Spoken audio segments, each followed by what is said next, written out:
the Ducati Streetfighter V4S against the Austrian beast, Superduke 1290 R Evo. Which one is the best ultimate hypernaked? Let's start with the key specs. In terms of power, the Streetfighter V4 is among the top production naked bikes with the highest horsepower, capable of producing a massive 208 horsepower, which is 28 more than the Superduke. But as naked bikes, they were meant to be for the streets.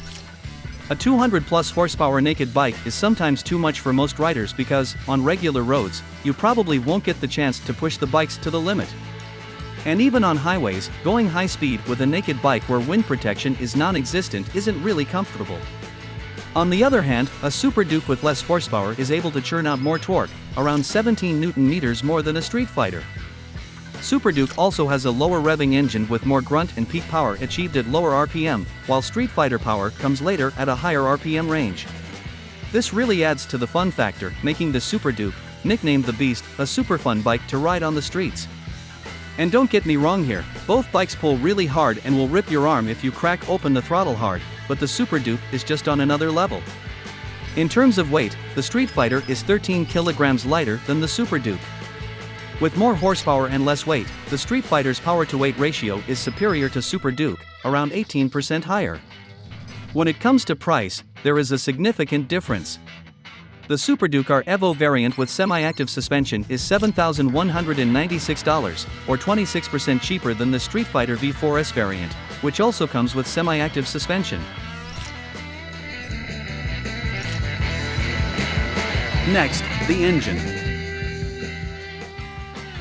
From the first to the latest generation, Superduke continues to use their revised and updated legendary LC8 engine platform, a 75-degree V-twin.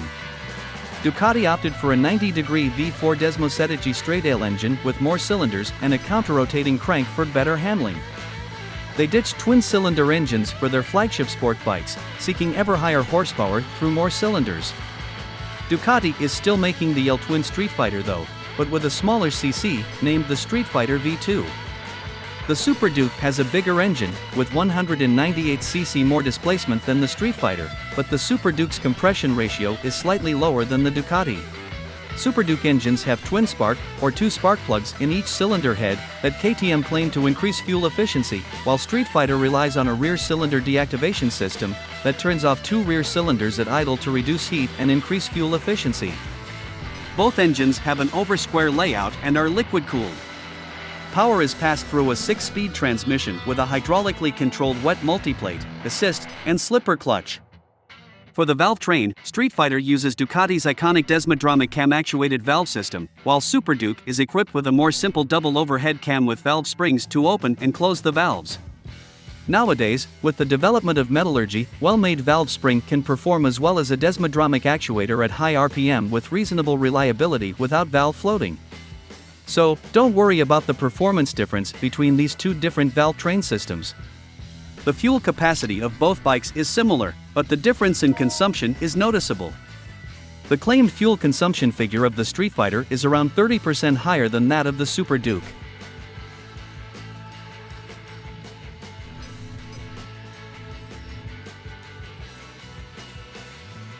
When it comes to features and rider aids, both bikes are packed with state-of-the-art electronics that you usually found on premium superbikes, such as cornering ABS, 6-axis IMU, a ride-by-wire system, and electronic suspension.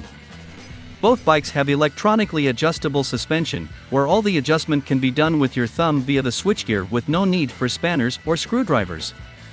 The difference between these bikes is that some features are software locked by KTM, while on the Streetfighter, most features come as standard.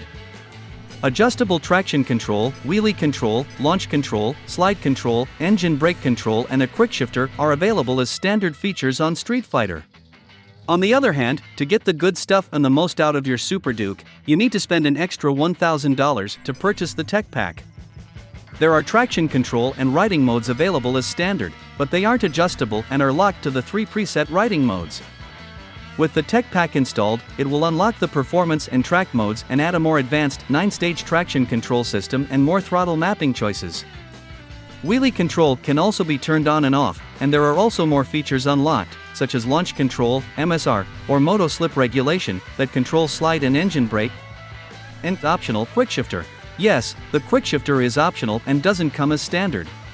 The good thing is that KTM offers some extra features that come with the bike that the Streetfighter doesn't have, such as cruise control and keyless system for ignition and fuel cap. Both bikes have a TFT dash and smartphone connectivity, but the latter is optional on the Streetfighter.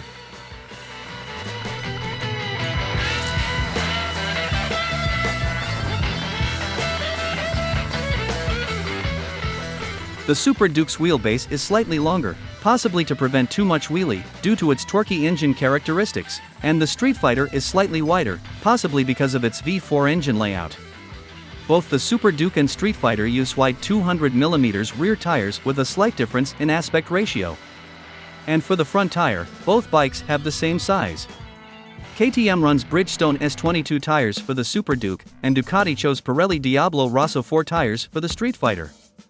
The seat height on the Streetfighter is just slightly higher by 10mm, while the ground clearance is lower than the Superduke. Both bikes have tall and wide handlebars, and the riding position is quite comfortable and upright. It's not as upright as a tourer bike, but still very comfortable. The handlebars on the Streetfighter are slightly higher and farther, giving you a more lean forward and sporty position than the Superduke.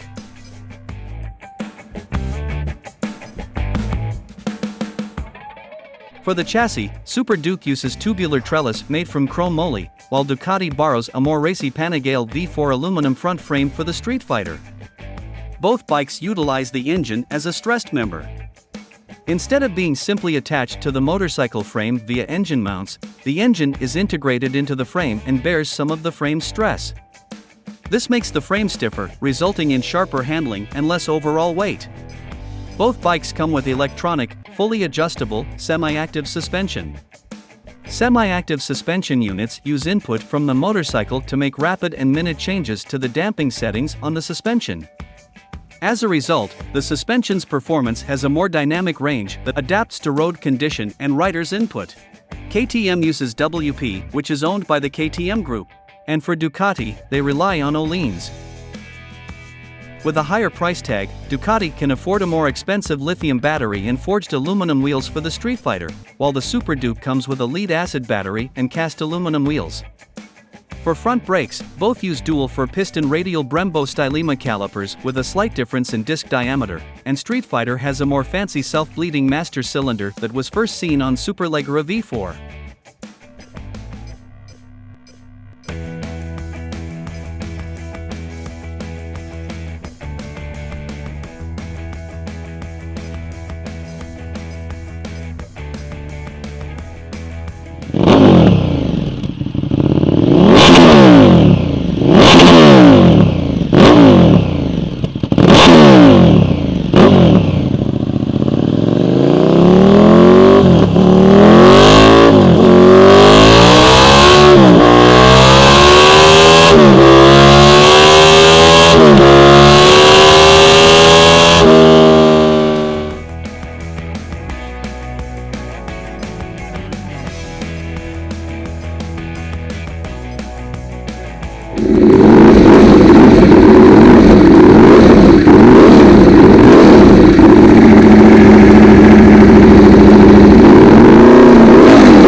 So, what's your pick? Share your thoughts in the comments below.